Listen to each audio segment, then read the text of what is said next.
Hello, my name is Alex Mlenga, and I'm going to talk about regionalism and multilateralism.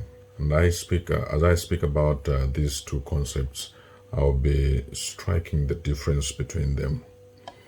First of all, what is regionalism? Regionalism is referred to the trade arrangement between two member states or more. For example, if we were to speak in terms of Africa, we'll be talking about ECOWAS, which only operates in the West African countries. The objective of these treaties is to encourage and permit free movement of goods and services across borders of member countries. And obviously, these agreements come with in-house rules, which are aimed at eliminating trade barriers and increase economic strength of member nations. Let's talk about types of regionalism agreements. It is also important here to understand that regional trade treaties differ significantly depending on the level of obligation among members. Let's take preferential trade area. This is the trade agreement within minimal level of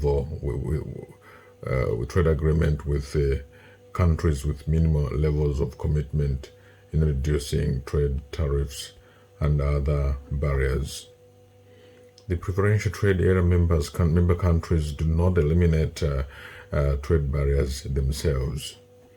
Preferential trade areas do not share common external trade barriers. Let's look at the free trade area. In a free trade area agreement, all tariffs and trade barriers are removed among member states, which therefore means that there is a free flow of goods and services among member states. However, when dealing with non-member countries, the trade policies of each country takes position. Let's look at custom union. This is the trade agreement among two or more neighbor countries.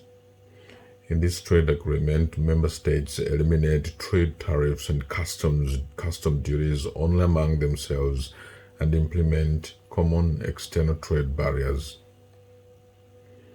Custom union are defined by general agreement and tariff and trade, and a third in economic integration. Of course, there are some advantages of custom union trade. Basically, this is increased flow of economic growth. Custom union is usually in terms of trade creation and trade diversion. But just before I proceed, let me try to elaborate more on the two concepts of trade creation and trade diversion. Trade creation is when the more powerful and efficient member countries sell to less powerful members. Obviously, this leads to a better allocation of wealth among member states. Whereas trade diversion is where the more effective but member states sell fewer goods and services to member states. And the selling of fewer goods mainly it's because of external tariffs. There are some advantages of regionalism. One of them is to boost economic growth within member states, and the other is to enjoy greater incentive of trade. And there is also high quality of variety of goods flowing in and out. Let's talk about multilateralism. These are trade treaties among three or more nations.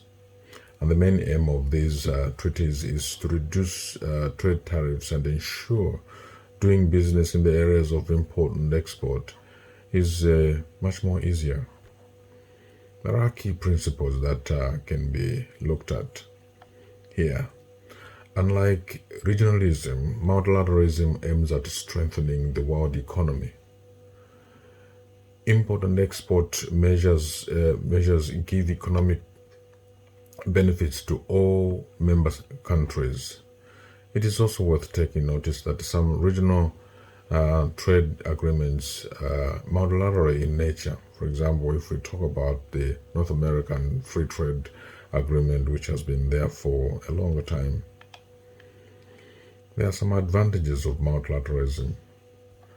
Multilateralism treats members equally, and multilateralism increases trade for all participants, unlike in regionalism, which is only deals with regions.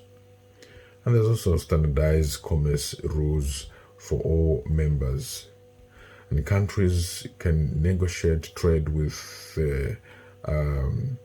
other non-member countries of their choice.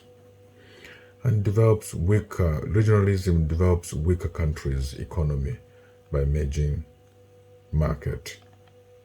And that's all from me. Thank you for listening.